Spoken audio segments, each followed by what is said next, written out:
A special speaker at a national conference in July of 2009 told an extraordinary situation that happened to him as a pastor. A lady in his church came to him on the invitation after a revival service and told him that she needed to talk to him about something very important. A little while later, he invited her into his office, closed the door, and they both sat down. He looked across the desk at her and said, "Kim," and that was the name that he made up for her, "Kim, how can I help you?" And she said, "Pastor, I need to tell you that I love you." The pastor smiled, replied, "Well, Kim, that's nice. We love you in the Lord too." She said, "No, Pastor, you don't understand. I'm in love with you, and I just needed to let you know." He said, "What did you say?" And again she said, "Pastor, I'm in love with you." He said, "Oh, you love me." "Yes, Pastor, I love you." Now would you look at 1 Thessalonians chapter 4. There are key passages in the Bible to which you would go to study some key Bible teaching. For instance, if you wanted to know about sacrificial, agape, unconditional love, you would go to 1 Corinthians chapter 13. If you want to understand the doctrine of the resurrected body, you would go to 1 Corinthians chapter 15. If you want to know about the offices of the church, you would go to 1 Timothy chapter 3 and others like that. And if you wanted to go to a passage that talks about what to do and what not to do in relation to getting to the marriage altar, it would clearly be 1 Thessalonians chapter 4. Begin reading with me at verse 3. Notice it says, "For this is the will of God, even your sanctification, that ye should abstain from fornication, that every one of you should know how to possess his vessel." And the phrase refers to how to get a wife, how to acquire a wife, how to get a wife. And the word vessel there is the same word that's used in 1 Peter chapter 3, verse 7, referring to the weaker vessel. And he says how to possess his vessel in sanctification and honor. Sanctification means a holy way versus an unholy way. And honor means in a way that shows her value and her worth. Not, he says, in the lust of concupiscence. And the word concupiscence there means that it is possible to desire strongly something, that which is forbidden, and the lust just pulls you right toward that. Not in the lust of concupiscence. How? Even as the Gentiles which know not God. In other words, there are always going to be people who are violating God's commandments, doing things their own way, but he says you want to make sure you don't do it that way. Now, verse 6 is the key verse. That no man, it means no person, go beyond, it means transgress, overstep proper limits, and defraud, it means to cheat or take something wrongly. Defraud his brother. The word brother there means a fellow believer, a brother or sister, either one, in any matter, because that the Lord is the avenger of all such, as we also have forewarned you and testified. He said, we've already talked about that when we were with you. We have given testimonies how God does this. For God hath not called us unto uncleanness, but unto holiness. The word uncleanness, he says, if you don't do this the right way, he says, God has not called us to uncleanness. And the word means a super filthy way of life, morally speaking. Did you know there are folks who are living super filthy ways of life, morally speaking? And the first occurrence of the Greek word for that was in Matthew 23:27 and referred to the filthiness and the uncleanness inside a grave. So he said, God hath not called us unto this filthy uncleanness, but unto holiness. That is the way God wants us to live life. And then he winds up. It's interesting. It's almost like he says, you know, I think some people are not going to like this. I think some people are going to reject this. I think somebody's going to despise this. And so he says, therefore that despiseth not man. And the word despise there means to reject, to refuse, to cast off, to disregard. The same word is used in Mark chapter 7 verse 9 where Jesus said, full well ye reject the commandment of God that ye may keep your own tradition. So he says, there are going to be people who just disregard this, who reject this, who despise this. He therefore that despiseth not man. It's not he's despising the teacher or preacher or friend or parent who gives him this, but he despises God, who hath also given unto us His Holy Spirit. And the implication is that the Holy Spirit accompanies this truth from His Word wherever and whenever it is preached. Now, one of the most powerful verses to believers, I believe, in the entire Bible is that verse, 1 Thessalonians 4:6, that no man go beyond and defraud his brother in any matter, because that the Lord is the avenger of all such, as we also have forewarned you and testified. Would you notice, first of all, the meaning of that command? This is evidently a serious negative command given by God. So what does it mean when it says that no man go beyond and defraud his brother, it means, or sister, in any matter? The first occurrence of the word defraud in the Bible is in Leviticus 19:13. It says, thou shalt not defraud thy neighbor, neither rob him. To defraud is to cheat or rob somebody. The Hebrew word is also translated deceive, oppress, or deceitfully gotten. The English word defraud comes from the Latin de, meaning down, and fraudo, meaning to cheat. So to defraud is to bring someone down in defeat by cheating him. I heard about a building that collapsed.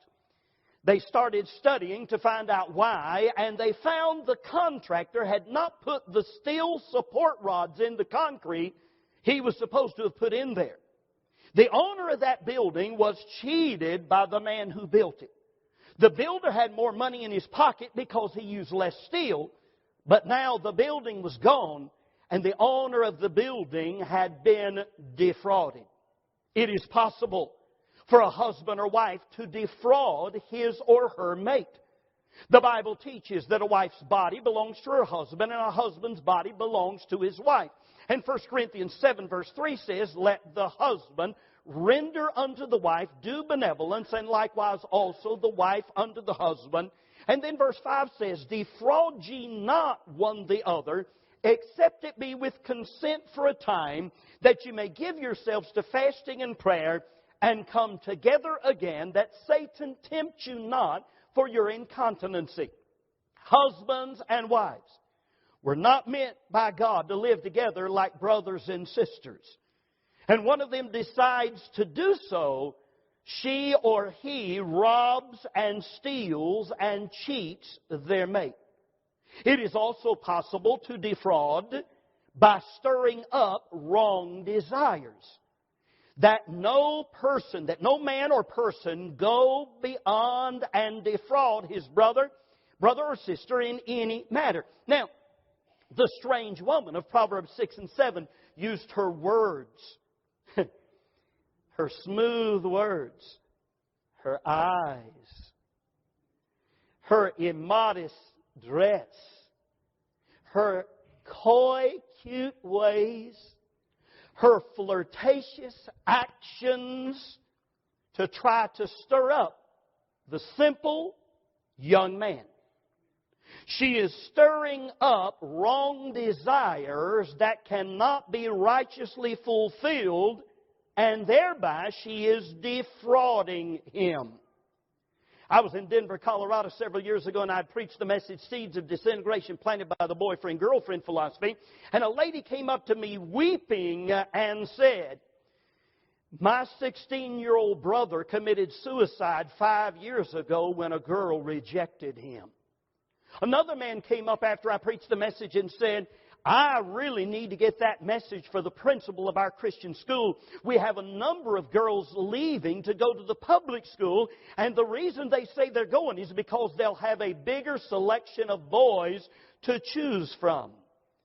Those girls were planning and trying to deliberately defraud, like the strange woman of Proverbs 6 and 7. But perhaps the primary way defrauding takes place is when a young man or man who is already married or who is not ready for marriage shows special attention to someone who is not his wife now, or who will not be his wife, or who is not ready to be married. Let me say that again.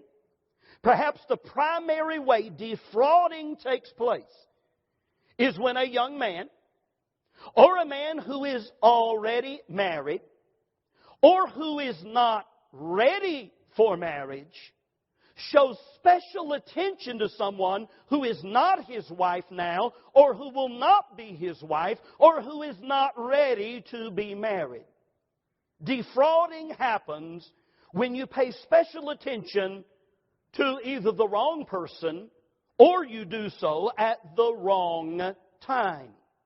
Now, I've given the meaning of defrauding. Let me tell you, secondly, the magnitude of the sin of defrauding. This is what really launched this message. Is I was studying this one day, and I was astounded at how big this sin was, at how we treat it like it's just a little puppy dog that you pet. And I'll show you here in a minute that God doesn't view it at all like a puppy dog. He views it like a terrible fire-breathing dragon. Now, what do I mean by magnitude? I mean that the sin of defrauding is far worse, with far more serious consequences than almost any other sin in the entire Bible. And I'll show you why I say that. Two reasons. First of all, this is the only negative command I know of in the Bible in relation to getting to the marriage altar. This is the negative command. If you're going to get a wife, don't do it this way. Now, the most serious consequences come not from breaking God's positive commands, but from breaking His negative commands.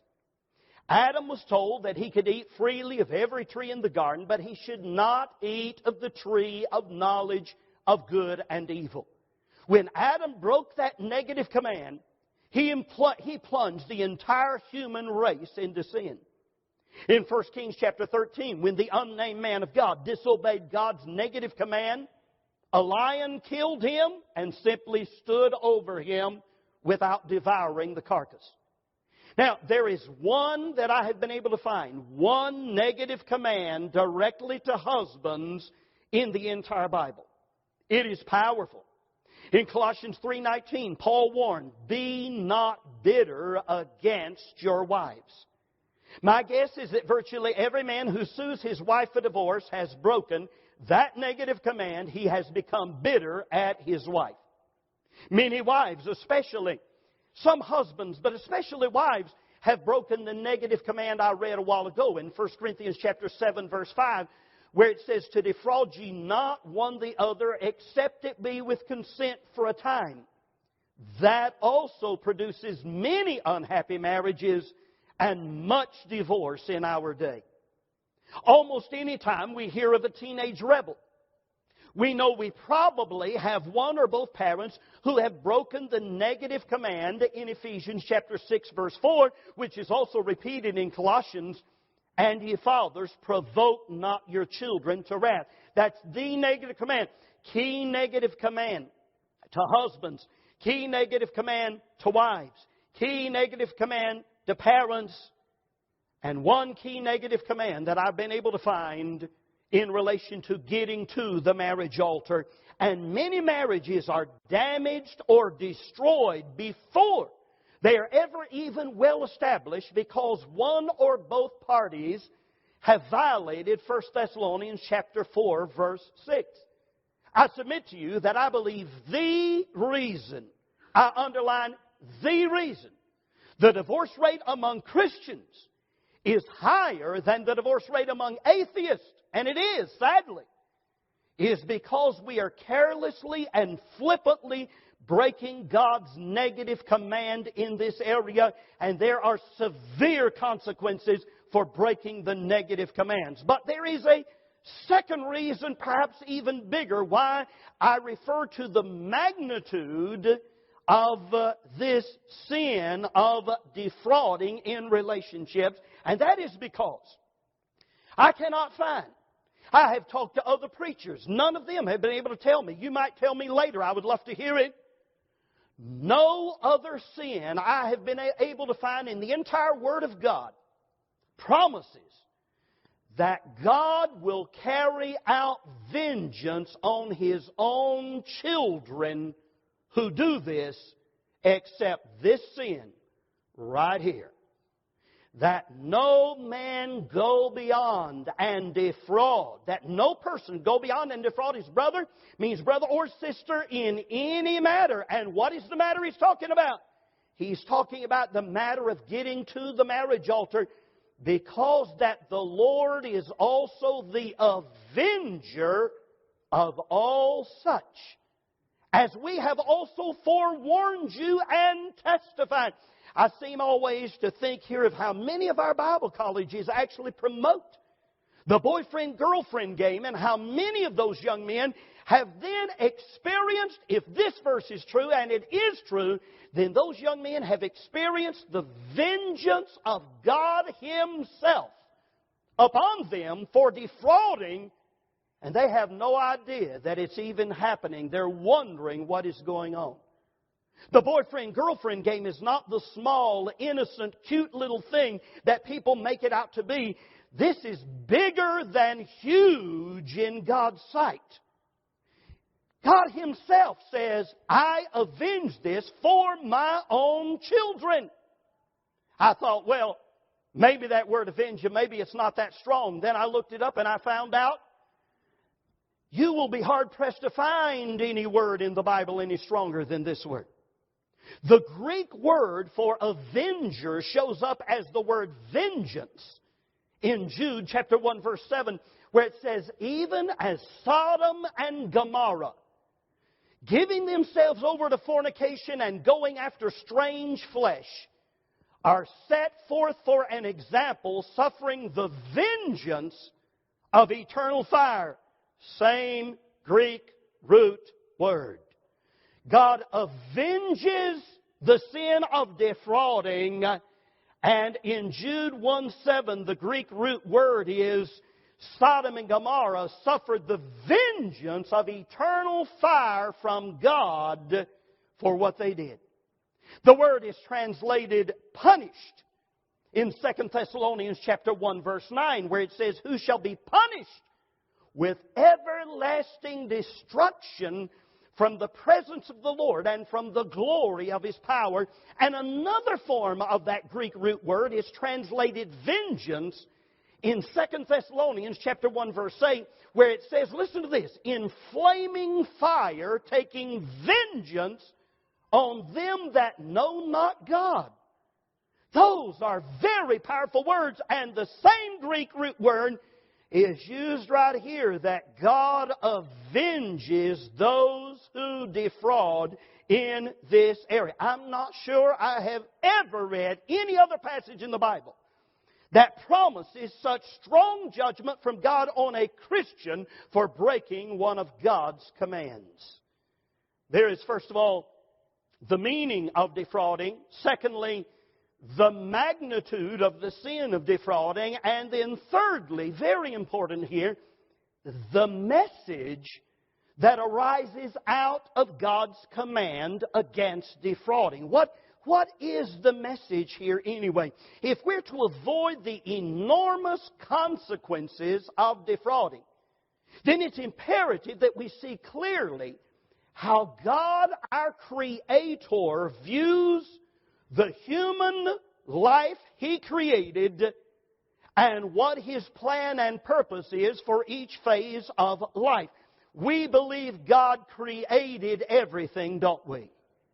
We believe that God created man. We believe that He created woman. We believe that He created all of the earth and sea and land. We believe He created all of the animals. But folks, that's not all that God created. God also did not just simply create man. He created marriage itself. He created this relationship between a man and a woman. He had a plan for that. He has a plan for how, a very clear plan for how that relationship is to be established. Now, I'm talking about how we need to look at how God views the human life that He created. God set up human life, watch my hands here, so that it moves through three distinct phases of life. The first phase is the foundational phase for phase 2 and 3. If you mess up phase 1, you'll probably have trouble with phase 2 and also with phase 3. Then phases 1 and 2 form the foundation for phase 3. And if you mess up phase 1 and phase 2, you're probably going to have trouble with phase 3. The first phase of human life is being single. Everybody I know of starts out being single. I've never seen a baby that was married, and neither have you. The first phase, twice in the Scriptures, such a person is called not betrothed. The purpose of single life, according to 1 Corinthians 7, verse 32, is to care for the things that belong to the Lord, how He may please the Lord. So, this single person, male or female, is to focus on how they can fall in love with the things of God and please God. What pleases God? Loving God and loving everybody else as you love yourself. That's not really very complicated, you know it? What pleases God? Serving God and serving others. Spreading the gospel by your lips and your life.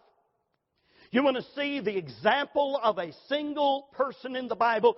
See Jesus as a single young man with a mature sense of responsibility, purpose, and destiny when he stood in the temple before those elders and doctors at age 12. See his obedience and respectfulness. See his burning hunger to understand truth and wisdom, and you'll see the perfect picture of what a single person should be. Some people were meant by God to be single all their lives so that they may focus totally on serving God. There's absolutely nothing wrong with that. For single people who are to be married, the second phase of life is not marriage. It is not single life, then married life. The second phase of marriage, as God sees human life, is betrothal or espousal. Some form of the word betroth occurs 12 times in the Bible and is consistent in its meaning of a relationship established before marriage. The word espouse occurs 7 times in the Bible, with 4 of them in the New Testament. Now I'm going to shock you here. I was totally shocked at what I found here. Those 2 words, betroth and espouse, occur 19 times in the Bible, which is more often than the word marriage occurs. I don't know whether that shocked you. That shocks me big time. The word marriage occurs 18 times in the Bible, and the word betroth or espouse occurs 19 times. Now, if you put together all the forms of the word marry, married, or marriage, they occur 70 times versus 19 times. But I am still astounded at that because the betrothal period of life is one little tiny section out of human life. It may be a year. It may be less than a year. It may be a few weeks or a few months. You've got single life down here for several years. And then you've got a little short slice out of human life. Maybe if a man lives 70 years, you've got 1/70th of his life. And yet God says, not 1/70th as many times, he says, here is 19 times for betrothal and espousal versus 70 times for married or marriage. And here is this, and marriage is going to be 40 or 50 times the length of betrothal. Now, let me ask you a question. How significant would it be if we took marriage out of the Bible? Very significant. In fact, what is happening in our day with, quote, homosexual marriage, it's not really happening, they're not really married, because that's not the way God set up human life, so it can't be done that way. So, how significant would it be, though? We know about marriage. We believe the things we believe about a man and a woman and how they're to live together till death do them part, how the husband's to love his wife, how the wife is to reverence her husband, how the husband is supposed to lead his wife with a servant leadership, how the wife is supposed to submit and follow her husband. Why do we know those things? We wouldn't know those things if we didn't have this wonderful, blessed, complete book. So how significant would it be if we took marriage out of the Bible? How significant is it that most Christians have, at least in their minds and hearts, taken betrothal out of the Bible? It's out. We don't talk about it. We don't preach about it. We don't understand it. We don't comprehend it. Preachers leave it out of their preaching. What if we never preached on marriage? What if we never talked about marriage?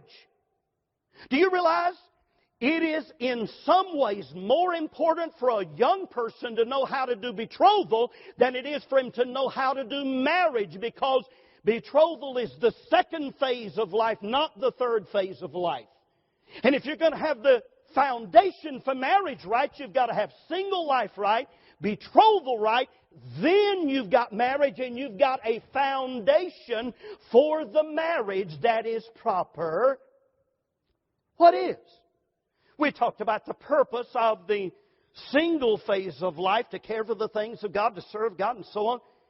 What is the purpose for this little slice out of human life?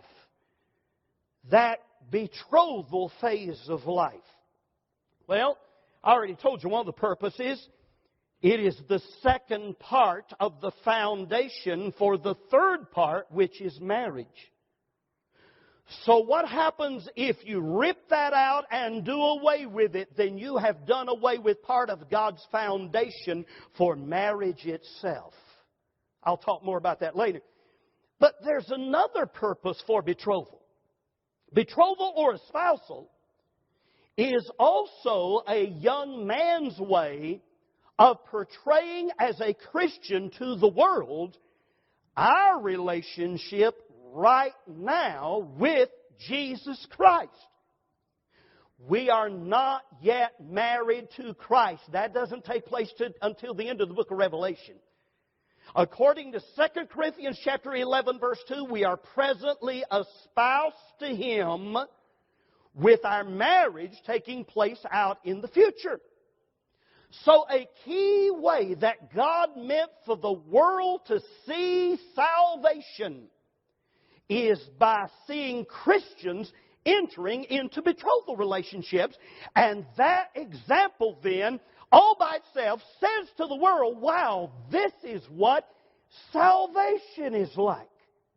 How sad when Christian parents and young people do not gladly show the testimony of Christ to the world in this area. When we say, no, see, that's the purpose of it. That is it, because right now, biblically speaking, we are espoused, we are betrothed to Christ, and so how do we get to see what that is like?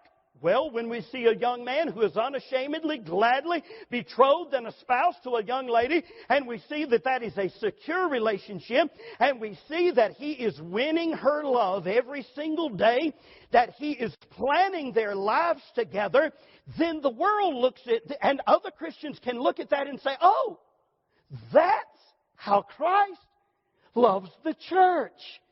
He He is loving them. We are in a secure relationship with Him. He's planning for us a home in heaven one of these days. And so if we leave this out of life, we do away with the key testimony and picture to the world of what the Lord wanted us to picture. There's a third key purpose for the betrothal. This little tiny sliver of life between single life and married life, this betrothal phase, a key purpose of the betrothal phase of life is so that the young man and young lady can fall in love in a safe, secure relationship before they get married. The Bible declares this very plainly. Jeremiah chapter 2 verse 2 talks about the love of thine espousals. The only phase of life planned by God for romance and courtship, which are not really biblical words. I don't really have a problem with them, but they're not really biblical words. The biblical word is love.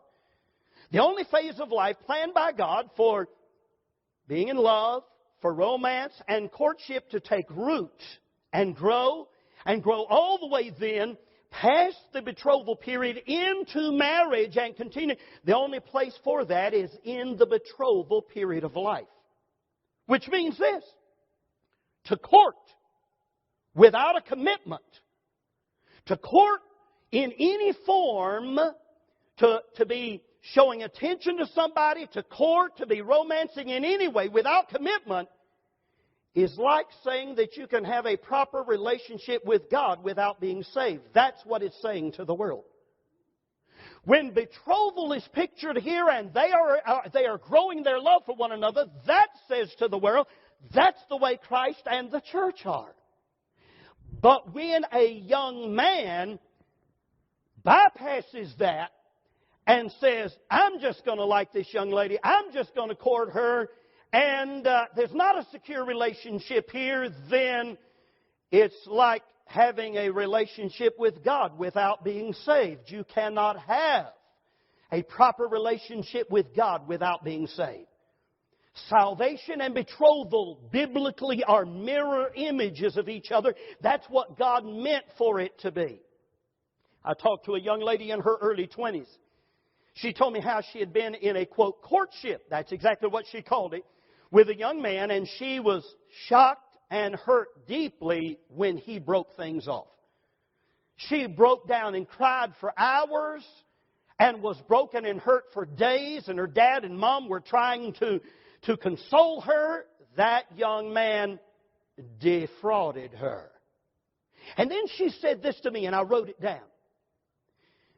Pastor Davis, I assumed that the courtship would definitely lead to marriage. See, that's the way God planned it. The courtship, the love, the romance are in that little sliver of life called betrothal. It's a secure relationship leading to marriage. She said, I assumed that the courtship would definitely lead to marriage, but for him, I guess the courtship was just to find out if he thought I was the right one. Where there is any type of courtship, without the commitment, there is almost always defrauding. That same young lady was in a new courtship, which we believe was a true courtship that was understood to mean they were truly serious about getting married. In fact, the date for marriage had definitely already been set. Remember that the only phase of life planned by God for romance and courtship to take root is in the betrothal period. Now, what if you do it before that? Then the word the Bible uses to describe that is not love, it is lust. That not, verse 5 of 1 Thessalonians 4, you don't do this, not in the lust of concupiscence. Concupiscence is unbridled, out of control, self-centered passion that is determined to have it its own way, and this lust is driving this unbridled, out of control, self-centered passion. Have you ever noticed that when a teen couple breaks up, that often within a few days or weeks, they each will have a new boyfriend or girlfriend. Very common in our day. Why? Because you are dealing with self-pleasing lust, not love. And lust is an addictive thing that cries out for more and more lust. Lust can't be satisfied. Love can be satisfied. Lust cannot. And so lust cries out for more and more. It is an addictive thing that cries out for more and more lust to satisfy its self-centered cravings. The boyfriend-girlfriend game creates in young people an addiction that is honestly often as difficult to break as many other wrong addictions. When the boy gets around the girl he likes, it gives him a double high. It gives him an emotional high and a hormonal high that leads him to want more the next time. And more the time after that, and more the time after that. And it is not love, it is unbridled lust. Young people actually get hooked on the emotional and hormonal highs like a drug addict gets hooked on needing more drugs. I remember several years ago there's family in our church, and some of them are actually here tonight. They were calling me for counsel because a member of their family, not actually a child, but a member of their family was actually in a wrong relationship. And I pointed out to them, I said, you are dealing with unbridled lust, and this young person is actually addicted to this. By the way, parental involvement, however much you want to do, will not stop the problems created by young people liking and lusting after each other. Why? Because biblical patterns, biblical phases, biblical principles, and biblical commands are directly being violated by the actions of those who do it. You can involve parents all you want to. It will not stop the damage. If you defraud with parents' permission, if you defraud without parents' permission, it's totally immaterial. The defrauding brings the avenging hand of God.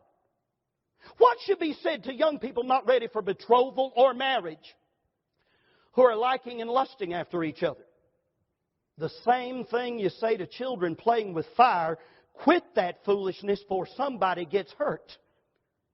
The purpose of the betrothal relationship is for a couple to learn to love each other and give to each other and yield to each other while denying the fleshly desires for physical contact.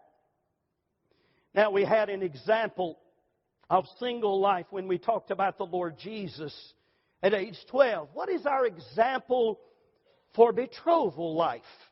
What is our example for this little phase of life that is part of the foundation of life for marriage itself?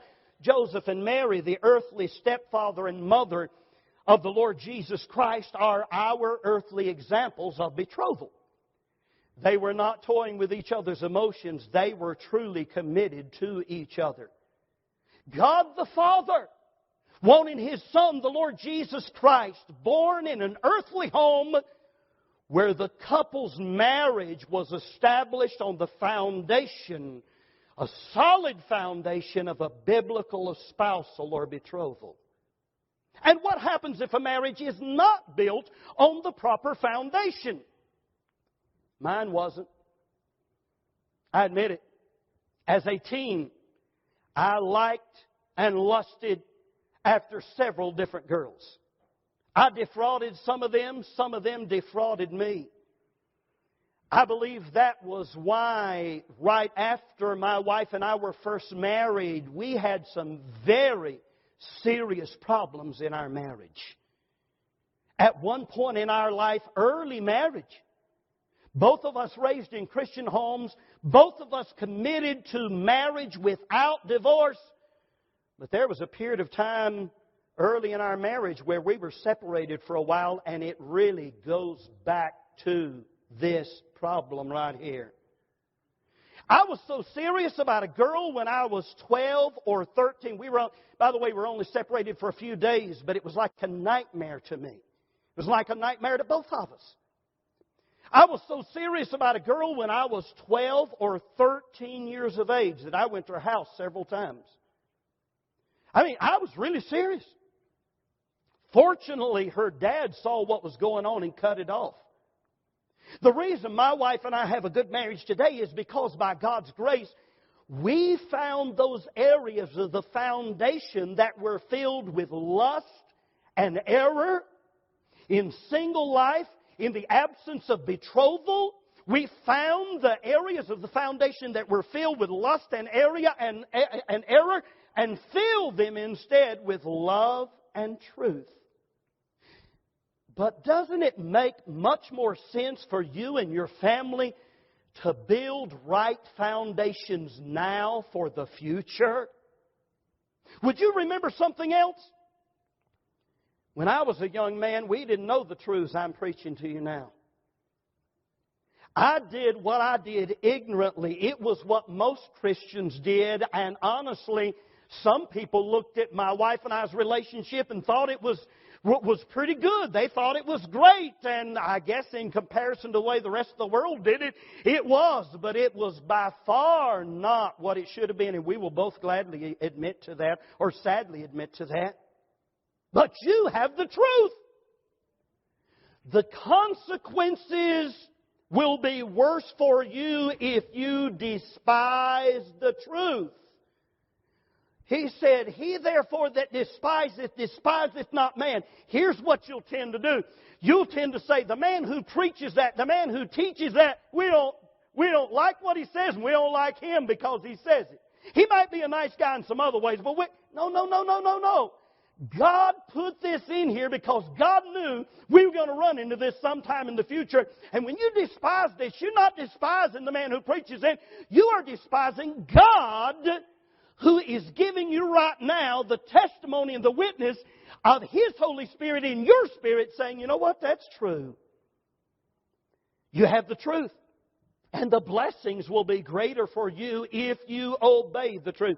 Now, remember the three phases of life designed by God and declared by God in His Word.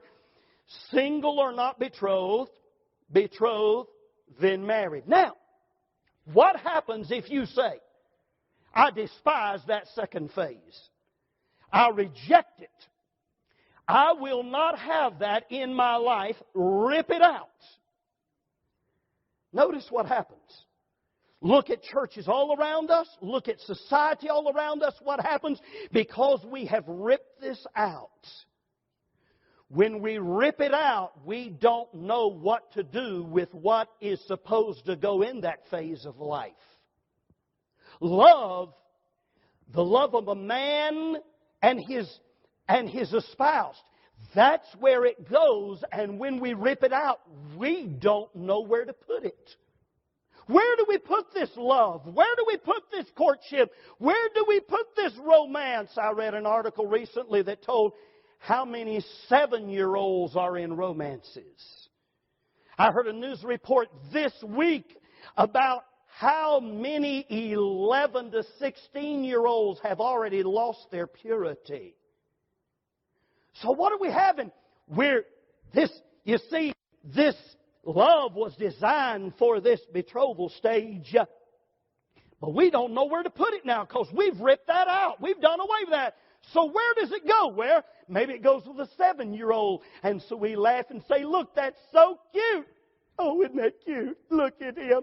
I have a picture from a newspaper. I didn't bring it up here on Valentine's Day a few years ago. Full color picture from a newspaper in this area. Front page section where it shows a 6-year-old hugging another 6-year-old in her public school class at Valentine's Day. And they were talking about how cute this was.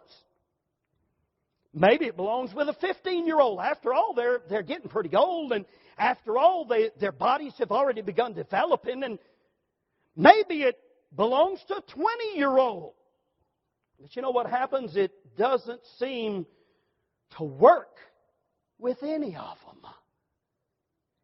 And parental supervision won't make it work either. And since this is all right, since this love and courtship and it's not kept within betrothal here, then how do we know to even keep it in marriage? If it's all right to have it in this single life down here, where you're just lusting after each other and courting and dating and all of this, then maybe it's all right to have it after you're married. Let me show you what we're trying to do.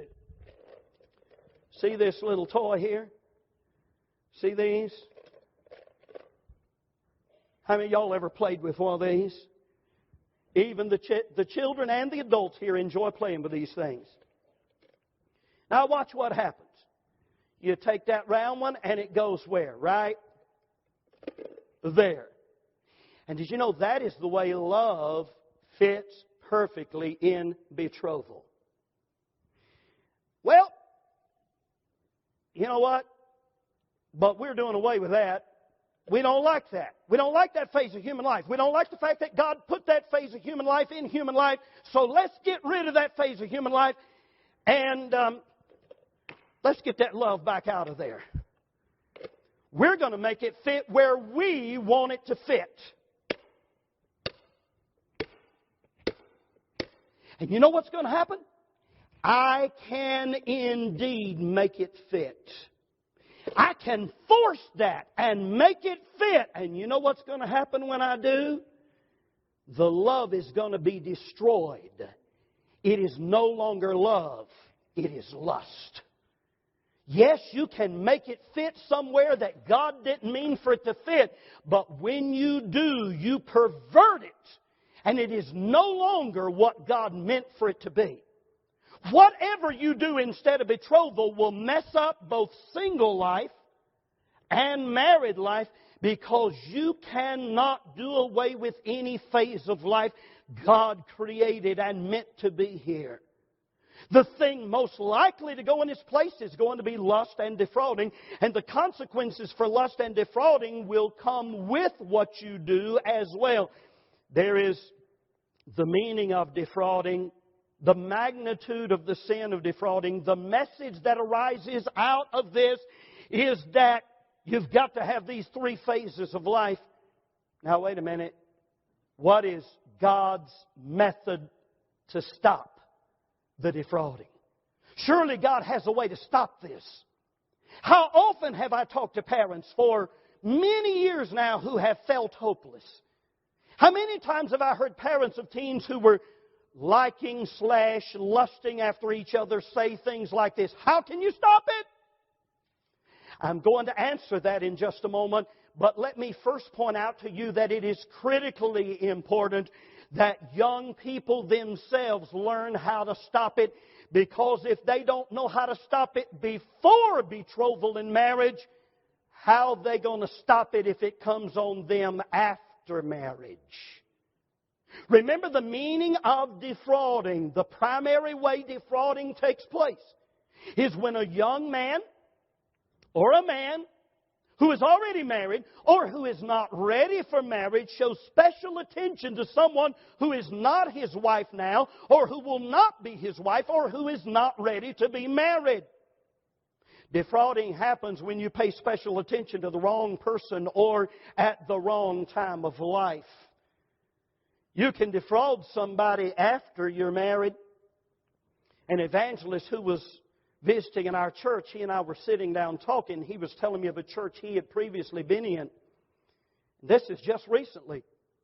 Where the 28 to 30-year-old secretary in the office and the 28 to 30-year-old youth pastor were continually flirting with each other. His office and her office were right next to each other. Both were married to other people. And the evangelist said to me, if they don't do something, they're going to have big problems in that church. Did he tell me the truth? Yes, he did. And you know, some people would have said, well, there's nothing you can do about that. Well, there better be something we can do about that. Why? Because they have what is biblically called an inordinate affection toward each other.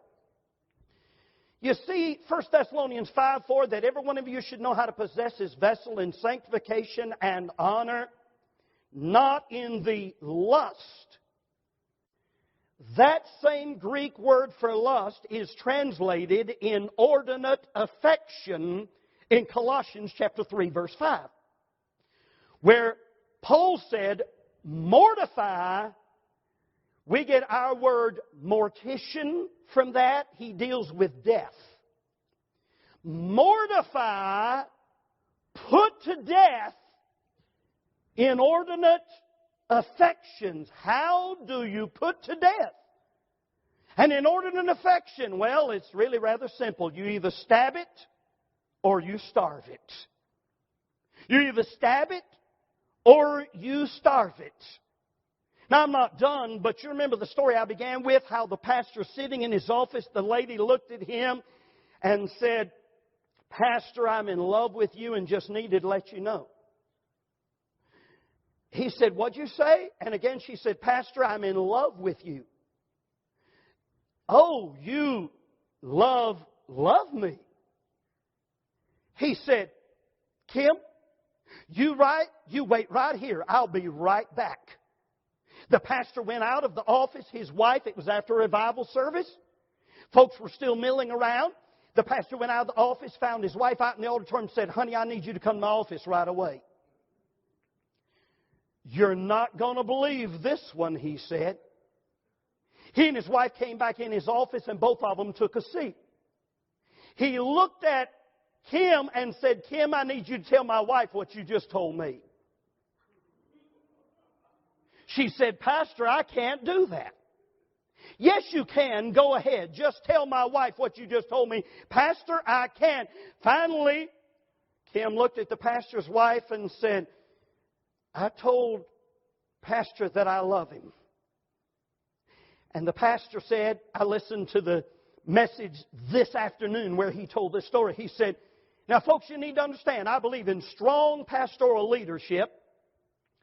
So, I looked at those two ladies and I said, I don't feel that this is something for me to deal with. I'm going to leave and go shake some more hands and let you two ladies work this out. And he left. Do you need to guess whether or not they got it worked out? You know what that pastor did? He stabbed that inordinate affection. I promise you, when that lady walked out of that office, that inordinate affection was dead.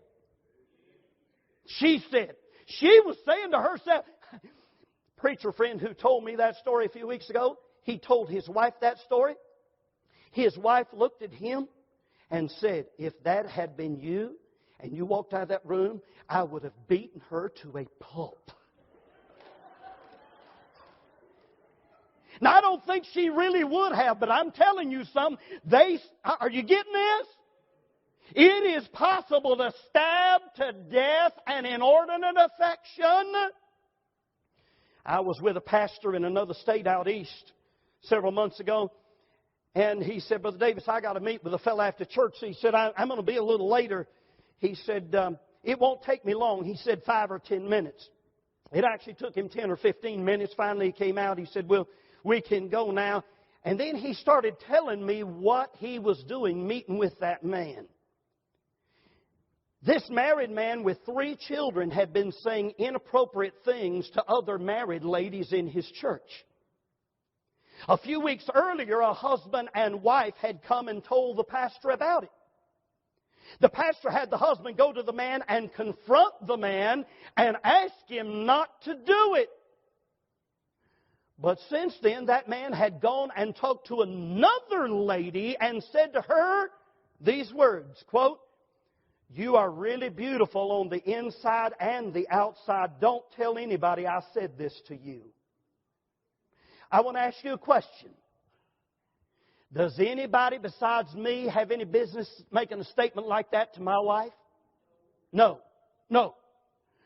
Should anybody else, Brother McCann, be making a statement like that to your wife? Brother Con, should anybody else be making a statement like that to anybody but your wife? No. He crossed the line. His was an inordinate affection, and the pastor took him into office and stabbed his inordinate affection. The pastor confronted him, and the man said, "Oh, I didn't mean it that way." And you know, when you see two young people who are in this liking, lusting, inordinate affection thing, there are people who say, "Well, that's no big deal." But it's amazing. Everybody else, all the other young people, seem to know what it is. He said, "Well, I didn't mean it that way." And the pastor told the man to not speak to any lady in the church other than to say hello or goodbye and do nothing more than shake hands. And he said, "Sir, if you want to stay in this church, you're going to do what I tell you." Thank God for a pastor doing what he had to do. So we come to the key question. How do you stop the boyfriend-girlfriend thing? Well, let me ask you another question to answer that. How do you stop your child from being run over by a truck? Well, we've all had to teach our children how to keep from being run over. What do? You teach them of the danger. You warn them of the danger. You teach and warn them until they understand it and know it like you understand it and know it. And then when your child decides he's going to go ahead and stand in the middle of the road anyway, you pull him away before he gets hit. And then you start all over again. You teach a child or a teenager continually of the danger of the boyfriend-girlfriend game.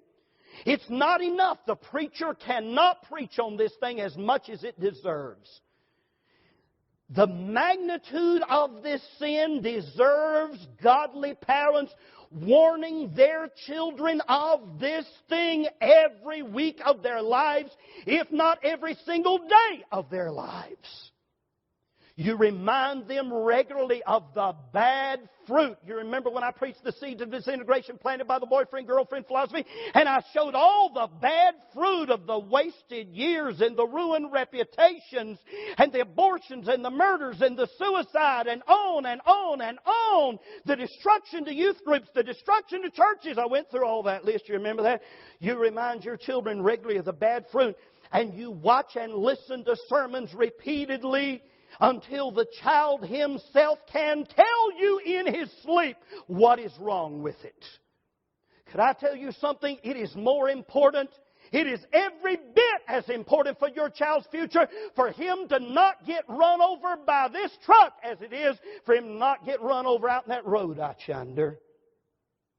You make sure the truth has made the journey from the head to the heart, because if you don't get this in your heart, it's not going to work anyway. We both know it. And all along the way, from the time the truth is traveling from God's Word to the head and ultimately to the heart, you guard them and protect them until you're pretty sure they've made the truth not your truth, but their truth. And then you release them to see if they have truly learned how to walk across the road by looking both ways and moving carefully. And if you see they're about to get hit by this emotional truck that can damage both of them and someone else at the same time, then you pull them away and you start all over again. Remember that Colossians 3:5 says, mortify inordinate affections. It means put them to death. Now here's what's interesting to me. There are two other passages in the New Testament where that Greek word for mortify occurs. Romans 4:19 and Hebrews 11:12. And in both of them it is referring to Abraham, whose body was as good as dead when God gave him a son, Isaac. It was referring, mortify is not referring just to a sudden death, but primarily to a slow death process. You may not always be able to stab an inordinate affection and it die a quick death. You may have to starve an inordinate affection to death. You see, when you feed your flesh, it grows. When you starve the flesh, it dies. When you feed inordinate affections with conversation and listening and attention and special looks or even gifts or touches, that inordinate affection will grow. It doesn't matter whether you're single or married. Actually, it doesn't matter whether you're single, betrothed, or married. It's going to grow. That inordinate affection And it's possible even for somebody in a betrothal to have an inordinate affection to somebody else, you see. Any phase of life here, you can have an inordinate affection. And if you feed it, that inordinate affection will grow until it becomes the biggest thing, can easily become the biggest thing in your life, and you will fight to defend it and die to defend it, even if it's wrong. You starve an inordinate affection by doing the very opposite. You stop the conversations. You stop the emails, the texting, the calls, the letters. You stop giving attention to that other person. You get rid of their pictures. You get rid of their gifts. The picture or gift is a way of connecting with them in their absence. You get rid of all that. You try your best to not see them at all, but if you do see them, you determine that your eyes, the windows of the soul, communicate distance, not closeness. The eyes must say, this is done. This is over. A parent to stay in a good church would probably have to keep their child with them almost every second they are in church. And the question then is, do you love your child enough to do this for them? It may take weeks or months for the inordinate affection to die, but after a while it will die. But Pastor, can't guys and girls just be friends? Casual acquaintances, yes. Close friends, no. And where there has been an inordinate affection, they probably will not be able to be even casual friends for years, if ever. The way to understand this is to think of it in relation to married adults. Any married man in this church should be able to speak to any married lady in this church and discuss many different things. They could both be in the choir. They could be talking about some music. They could be talking about something in the bulletin. They could be talking about all kinds of things. But the day a married man and any lady but his wife start meeting and talking just to be enjoying each other's company, there is an inordinate affection. And that needs to be starved to death, and they can probably never even be casual friends in the future. And the same applies to two single young people. I said that the word mortify there means to die a slow but sure death. The Greek word could also mean the absence of the ability to regenerate without the help of God, because that's what Abraham had. His body was dead, except God enabled him to father a son. In other words, inordinate affections must die so completely that there's no longer even the expectation of a possible relationship I chonder in the future. Can I be honest with you? I had a bunch of inordinate affections as a teenager. Those inordinate affections are long ago dead now. Friends toward all, intentions toward none. It seems parents sometimes struggle to do what they need to do to stop an inordinate affection between a young man and a young lady. So let me ask this. Would you do what you had to do to stop it if it was a homosexual or sodomite inordinate affection between your son and another guy? How about if it was between your daughter and another girl? Because that word inordinate affection, study it, may clearly refer to that type of relationship as well.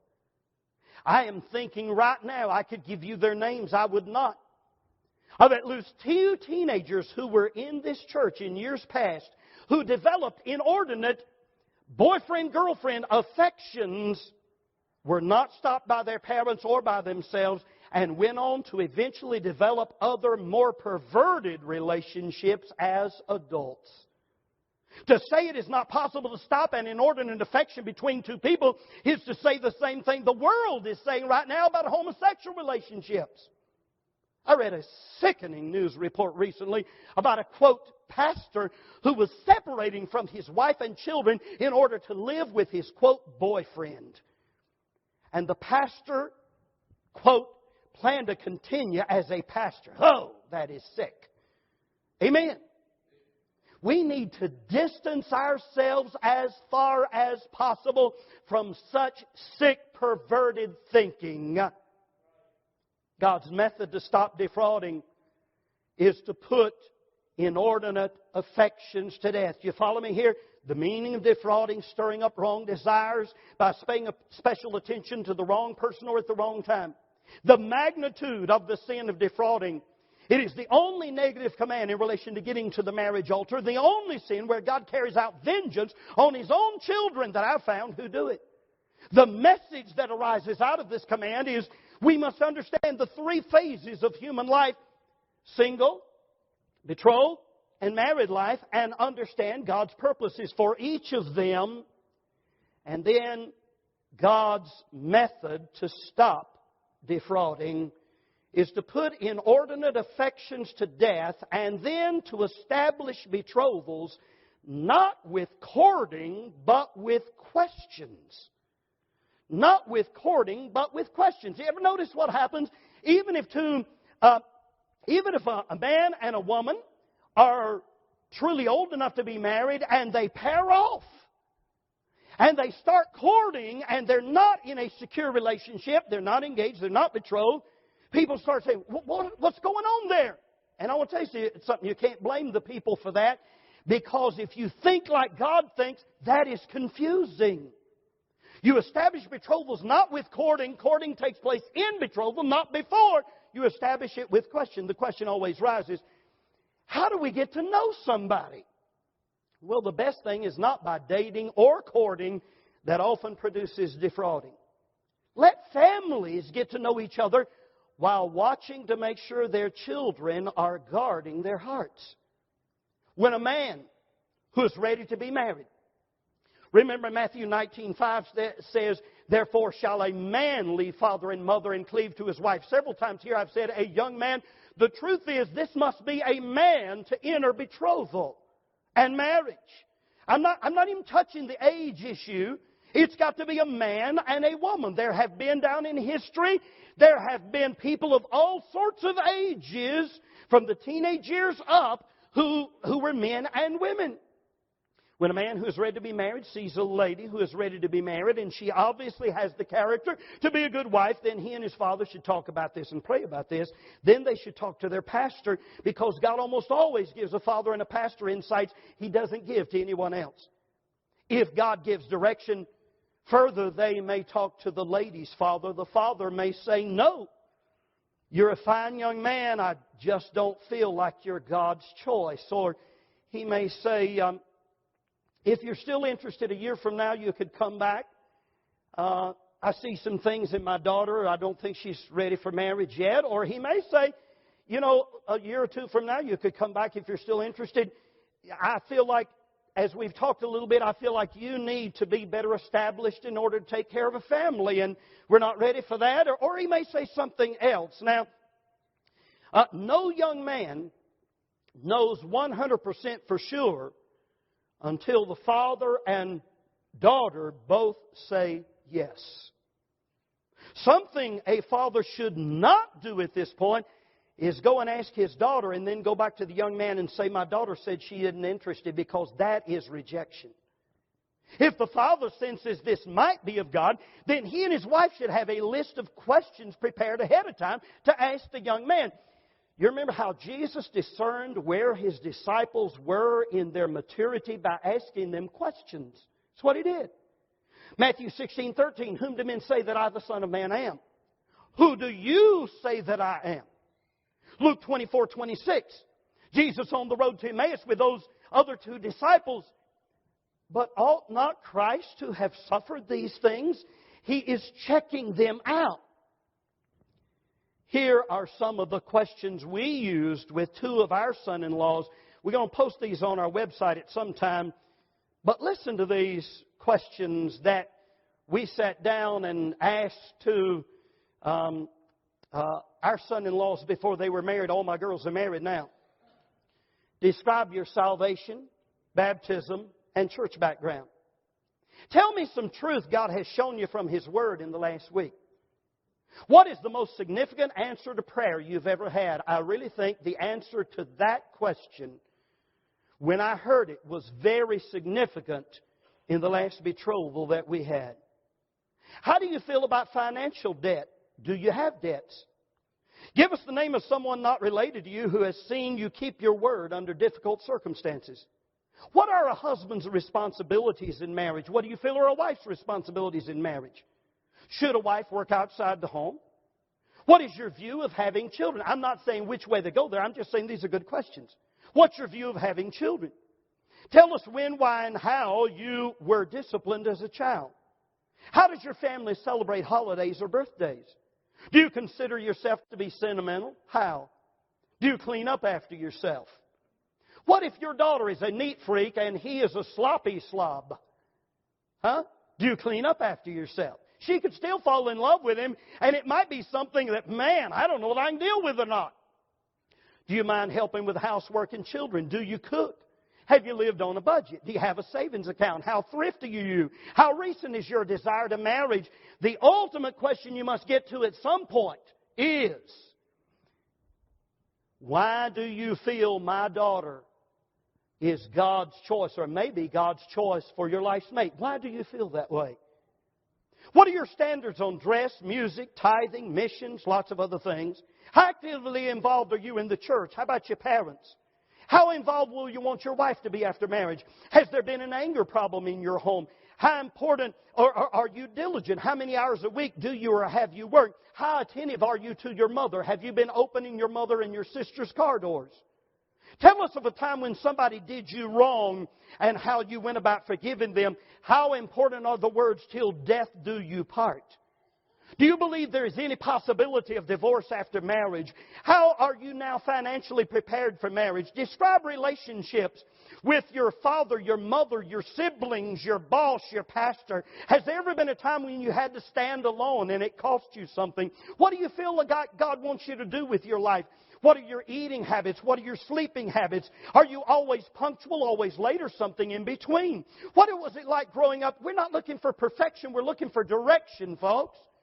What was it like growing up in your family? What did you like, dislike? Tell us about your siblings. Did you have a favorite? Why did you have it? What were your parents like? How did they influence you? Whom do you most resemble? What good character qualities have you inherited? What traumatic events have occurred? How did they affect you? How did you work through this whole thing? Actually, we've got 2 pages full here. I only read half of them, and actually we have more than that. After you have asked these questions, then you'll be ready to move to the next stage. If you feel like this, I remember when the night we did this with Glenn Gill several months ago. I came home after spending, and it was not, I don't think it was a grilling. We loved him. We told him when we started, we love you. We're going to love you when we walk away from here. We're not expecting you to be perfect. We're just talking about our daughter, and we just want to understand some things. That's all. And we're not perfect. You're not perfect. We don't expect you to be. We just want to ask some questions. The best way to do it is to ask some questions. Now, I came back home after having done that, and I looked at my wife and I said, honey, I cannot describe to you how I feel right now. I remember when my oldest daughter was 16 years of age, and for years I'd preached a message on Christian dating. And I told my daughters, when you turn 16, I'll take you on your first date and I'll escort you. And I came home that night and I looked at my wife and I said, I don't know what happened tonight, but something's bad wrong here.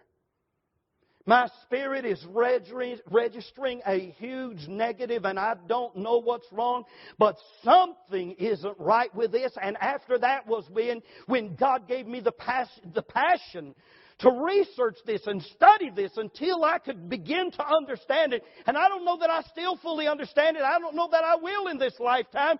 But I came home that night after talking to Glenn. I looked at my wife and I said, my spirit, I said, we still may need to pray a little while about what we're doing with Glenn, but I want to tell you, honey, what we just did was right. This is not an emotional decision to be made. You don't build a marriage on emotions. You build a marriage on biblical truth and character. I said, this is biblical, this is logical, this is right. I would suggest that after that, the young lady have her own list of questions, because it's her life and future that are at stake. I never will forget that night that we took Glenn and Gina. We set them on this side of the restaurant. We went to the other side of the restaurant. And by that point, we've already said, now, Gina, the decision is yours.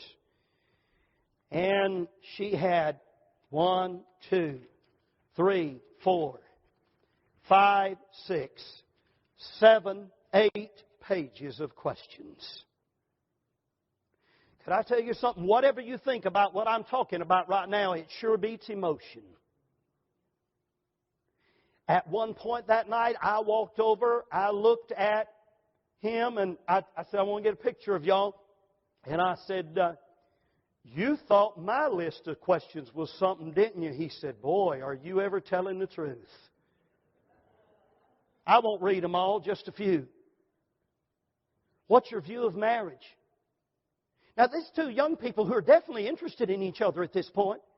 But she had already said to me, Dad, if he's not the one, if he's not God's choice, you know, he's a great guy, but if he's not God's choice, what is your view of marriage? Do you consider yourself a giver or a taker? How would your family and friends describe you, as a giver or a taker? What is your view of a father, a husband, a wife, a mother, a son or daughter? What part does each of them play? What are their roles in life? What is your stand on divorce? Why do you feel like I'm the one for you? What a question, huh? Are there any Bible verses that helped you confirm this decision? How long have you prayed about this? What counselors did you ask about it? Folks, this is for life. This is not an emotional decision. This is a biblical and spiritual decision. What counselors did you ask about this? Were there any hesitations on their part? What were their hesitations? And then questions about children and discipline and personal things and birthdays and games and entertainment and faith and taking care of a house and holidays and getting counsel and communication and lots of things here. Questions. Establish betrothals, not with courting, but with questions. That's the way biblically Jesus discerned where His disciples were. That is the best way, besides just seeing a family, seeing somebody, looking at them. There is not any such thing as perfection in this process. There never has been. There never will be. We are fallible people, but we must recognize that God made us. God made human life. He made 3 phases of life. Single life, a little sliver of life called betrothal, and married life.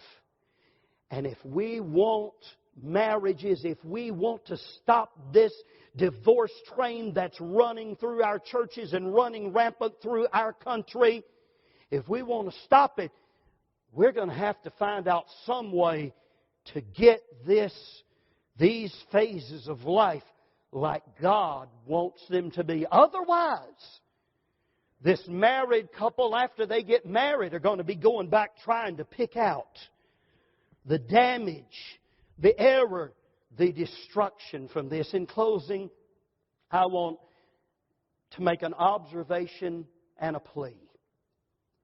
When I came here as your pastor in 1975, this was what I would call a smoking church. When the first time I got out of a car on Sunday morning, I walked past several men standing outside the church, all taking I'm not condemning anybody, I'm not criticizing anybody, I'm just telling the facts like it was. When I preached against smoking, people got upset.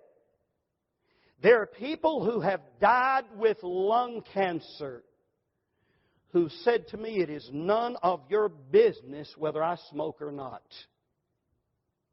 I had a man that came to me, he just died in the last few months, who left our church in 1978. He came back to our church a few times, but about 25 years after the fact, several years ago now, this man came to me and said, Brother Davis, I need to talk to you. He said, I need to apologize to you for leaving the church back yonder. I was wrong. I didn't like you preaching, and I was wrong. And the destruction of my family has come because of it. Will you forgive me? And I said, Brother, I forgave you long ago. I love you. Just come on back to church. During 1981 to 1984, we had a building program here. And Brother Kaufman was the main contractor, and he told all the guys who came and worked on the building, this is a holy place. We don't want any smoking here. And the guys who had the habit of smoking had to go in. I don't know that it would have even done it, but Brother Kaufman did it. I just let him. I thought, if he get by with it, it's all right with me. They had to go to their car to smoke. Have you noticed that this property is almost basically a smoke-free zone now? Have you noticed that? Occasionally somebody will come in, they'll have the habit, and in between Sunday school and church, they'll slip outside, and that's all right. We love them, and we don't think anything. Occasionally you'll walk outside and see somebody out yonder, we don't think anything about it ever. But you know what? Being a smoke-free zone, we're all better off for it. It says to our young people, that's not a healthy... Even I know there are people in our church right now who have the habit of smoking. Some people here who don't even know that you know, who don't even know that I know you have the habit of smoking. I know about it. I don't condemn you. I recognize at this point it's a major weakness. You've tried to get victory over it. But at least it's not out in public. What is public creates an atmosphere about what is acceptable. 2 weeks ago, I got off the plane in Las Vegas, Nevada. And as I got off the plane, massive, giant screens, as big as that screen right there, greeted us with people with almost no clothes on. We had to walk past, as going through the airport terminal, we had to walk past slot machines. My grandson was with me, and to get to the restaurant, we had to walk through a huge room full of slot machines and other gambling devices. And you know what? I've never had to do that here in Illinois. We're better off for it. Did you know that? Ezekiel chapter 24, verse 7. The prophet Ezekiel talked about the sin of the people, and he referred to the blood on the top of the rock. He said, you're not even ashamed of this. You put it out on the top of the rock where everybody can see it, and God said He was not happy with it. As I close, I just want to beg and plead with parents and young people here tonight.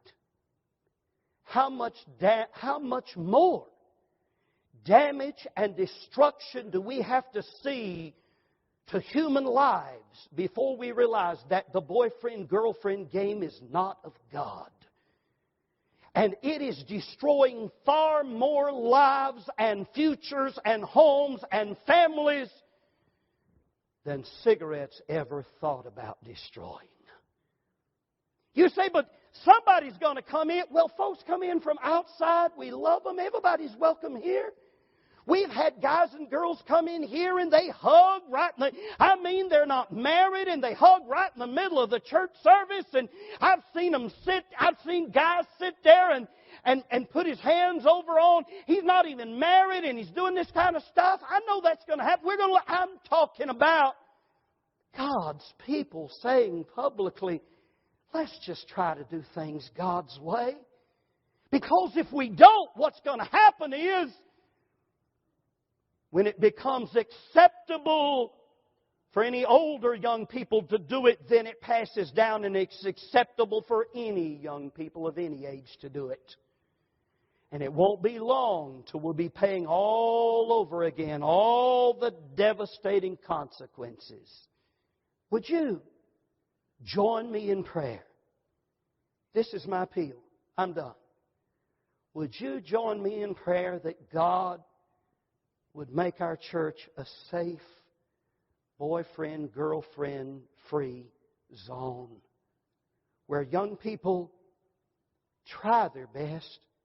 Somebody might fail sometime, but they're trying their best to keep their hearts for one other person until they can give their heart away in that betrothal relationship. And I'm telling you, that's beautiful when it happens. It's wonderful when it happens. Nothing improper about that. No question about that. It's wonderful. And then you see them stand at the marriage altar, and It's so much better, folks, if we do things God's way. Would you bow with me, please?